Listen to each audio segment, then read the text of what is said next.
ইসরায়েলের আকাশে যেন আগুনের কুণ্ডলী। ইরান, হামাস আর হুথি বিদ্রোহীরা একযোগে মিসাইল বৃষ্টি ঝরাচ্ছে তেল আবিবে। আর এরই মধ্যে সামনে এসেছে এমন এক তথ্য যা শুনে অবশ হয়ে গেছে ইসরায়েলের চোয়াল, কেঁপে উঠেছে পশ্চিমা বিশ্ব।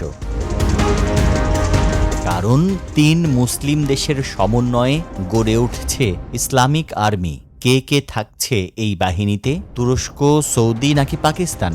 তাহলে কি সত্যি হচ্ছে মুসলিম বাহিনী, নাকি এটা শুধু রাজনৈতিক উত্তেজনা? দর্শক, এই পর্বে জানাবো এসবের বিস্তারিত।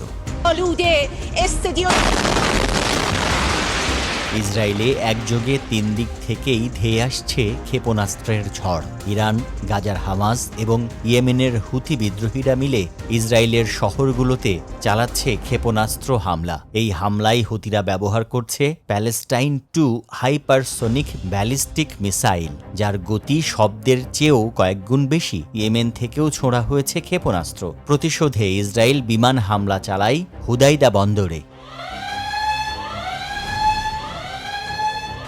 গেল শনিবার থেকে তাই ইসরায়েলের রাতগুলো হয়ে উঠেছে আতঙ্কের রাত। প্রতিপক্ষের হামলায় জ্বলছিল তেহরানের সাহারান তেল স্থাপনাও। এর পরপরই যেন বিস্ফোরণে কেঁপে ওঠে শহরের আকাশ। পাল্টা হামলায় ইরানও দিয়েছে জবাব।